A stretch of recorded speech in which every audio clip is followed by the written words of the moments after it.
The Kruger brothers here in Studio B. I would call that one of your signature songs, wouldn't you? I think that's just become such a important song to many of us here in North Carolina, and a great name for your festival. We're talking about the fourth annual Carolina in the Fall Festival, and it's music, it's food, and it's so much more even. Tell us about the Chad Lovett Memorial Trail Run and Ride. Well, it's a 10K run and walk. Basically, you don't have to run it. You can walk it. It's at the Cub Creek Park in Wilkesboro, which is a park right near where the festival is downtown. It starts. It's Saturday with check-in at 7 a.m. The event begins promptly at 8. It's something that, well, you have some of the information. The information about all of the activities, of course, is on the Carolina in the Fall website, carolineinthefall.org. But, part of the idea of the festival is also to give back to the community, to have community involvement, and the funds, the fees that come from the walk get donated to very worthy causes. And Well, I noticed this, the Chad Lovett Memorial Trail Run and Walk, it benefits American Cancer Society. exactly. Well, Chad was he suffered, and of course he passed away with that. So that's Right. why they do that. You also, I see a silent auction in support of the Wilkes Music After School program. Yes, that's also something that's very important to us. Our very dear friend Larry Skipper has been doing such a tremendous job of getting young people interested in playing music and keeping the music tradition of the area alive. And they're needing instruments, and so we do whatever we can to help provide funds for them to get instruments for the kids and loaners and things like that. And, I got to work with Larry when I was up there emceeing for the festival before, and he's just an amazing person. He is. He truly is. The way he gets the kids involved, and it's just phenomenal what he does. We also have, let's see, the North Carolina Banjo Championship. Well, Yes. yeah, and this year I'm going to be a judge. Uh-oh. That was my next question. Yeah, I refused to be a judge the last 2 years because I didn't think I want to judge. You think it would be anybody. fair? Because Well, but then, I didn't want to judge anybody about playing. I'm glad if people don't judge me. But then in the end, we said, well, these people sign up to be judged, so let's judge them, I mean, it's just an opinion, and it's a lot of fun, and But you're not the only judge. I'm so not. yeah. I'm not. No, of course not. No, there's about 55 judges. Yeah. 55. No, I'm kidding. There's a whole roll of judges, and we're all having a good time. And It's about the fun. So a bunch of really, pickers out there who just went, No. No, I'm It's all telling good. you, it's amazing the talent that comes. It's really great. And we would especially like to thank the Deering Banjo Company for sponsoring the winning the winner's instrument and just being such a great part of supporting the festival and supporting the Kruger brothers. oh, terrific. Let's see, another thing I saw in here, the Bobby Martin Songwriting Competition. Yes. Yeah, I'll be judging in that with a couple other people, and that was a blast last year. We had it for the first time. Just absolutely amazing, the talent again that shows up in the area, and that's going to be there on Saturday morning, singing their hearts out, and it's just great. You were singing about how beautiful Carolina is, and another thing that's widely known is Carolina is a hotbed for musicians and songwriters and talented players. So Oh yeah. The nice thing about all these activities is that we get to share the community with the world pretty much, because we have Carolina in the Fall. It's amazing how many tickets get sold over in Europe, even Australia.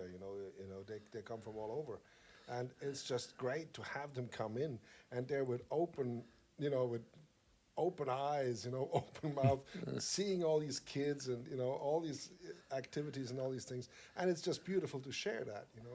It's really something. and it's placed in a town that's just set in picturesque mountain, landscape. Yeah, I mean, it's yeah. beautiful in Wilkes County. Yeah, a lot of people come to a festival and actually take a few extra days, and or at least stay Sunday and go on the Blue Ridge Parkway, and drive around, go visit, places.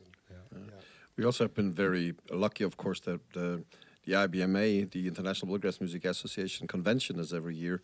It's the week after, and they're in Raleigh.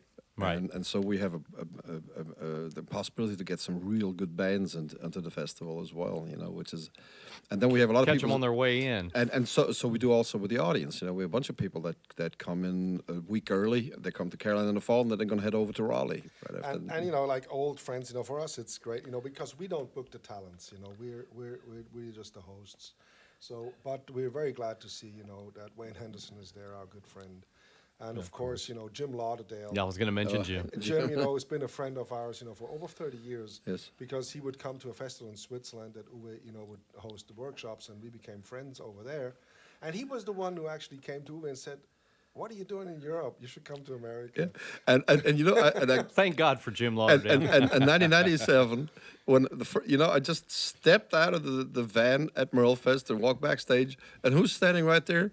Jim Lauderdale. He says, "Oh, Uwe, you made it." it just made me feel good just instantly. Yeah, you know, so Jim is great. And of course, you know, we had the Secret Sisters before, and they The first year. the I first introduced year. them at your first festival. And, Yeah. they're just phenomenal. I mean, they're just They really are. unbelievable. You know, it is.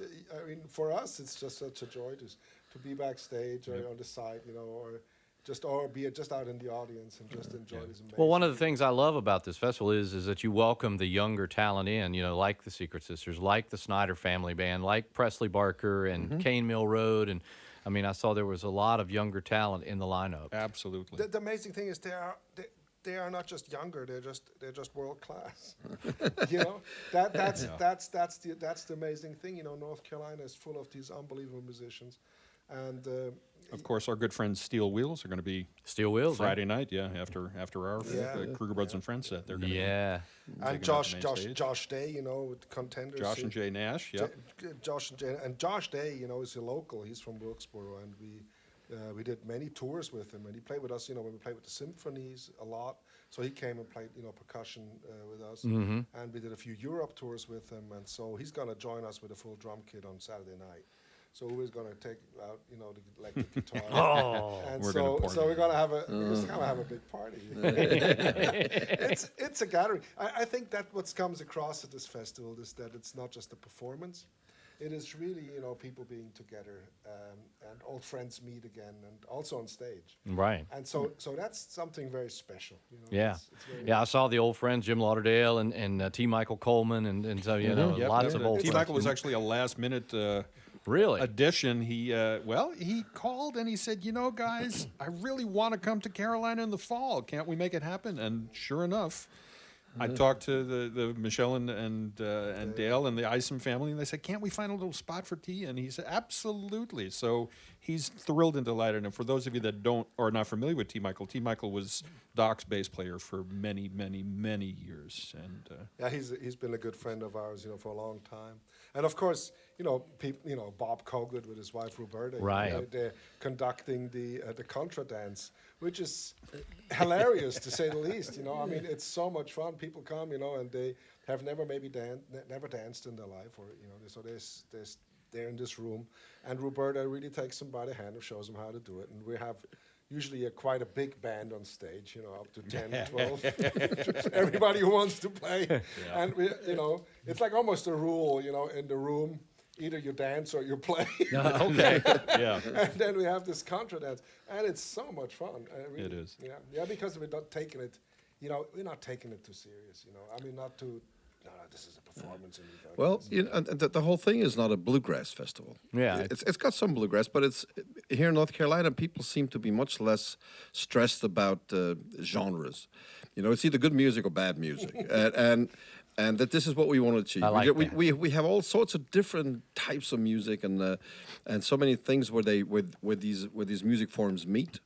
Like last year we had the Contras Quartet there, we had classical music in there, and this year we're going to play a little bit of rock and roll. And but like Jens said before, with the contra dance, that is something where people that maybe just go to bluegrass festivals never get in touch. They never see old time music. They never see this form of typical North Carolina entertainment. You know, there's and so we have lots of these things. So it's going on. something for everyone. Contra, clogging. Yeah, Anything. absolutely. Yeah. And also, there's a new venue. It's called the 1916. It was the old, you know, courthouse after, you know, the second courthouse, actually, I think it was. The first became- one is the big white one, you know, on Main Street.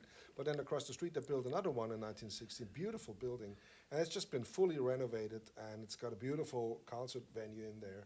And it's right across right across the street from the Main Street in the back, and so it's going to be a new concert venue we have now. Air Also conditioned. Air conditioned for Carolina in the fall as well, you know. So yeah, it's going to be beautiful. And there's a couple of new things as well. That last year there was still construction in the area in front of the old courthouse. That's all been renovated now. There's a beautiful splash pad, which if kids. the weather's going to be nice, you know, it's great for the kids, and they remind you to bring a towel and a change of clothes. There's it's great. And also on Saturday morning they're going to be doing yoga right there on the square in front of the courthouse. No cell phones allowed. But you got to bring a yoga mat. You Yeah. got to bring your own mat. Yeah, Joel's going to be there. Yeah, I was going to say, will they expect to see us out there? No. I We're going to hope be not. judging. Judging the yoga on the and of course our good friends from the Wilkes Acoustic Folk Society are going to be hosting the Pick and Place again this year, which is going to be located right on Main Street as well, from noon to 5 on Friday and Saturday. So you can bring your instrument and play along and just jam and enjoy, you know, the Enjoy. folks there as well. Joel, it's been Yes. so much information. It's like a waterfall Well- of information. Why don't we play one? Well, let me just remind folks, I was going to say, he gave them a lot of information. All the information is at carolinainthefall.org. Yes. So there you go. There And you go. we are always ready for you guys to play another one.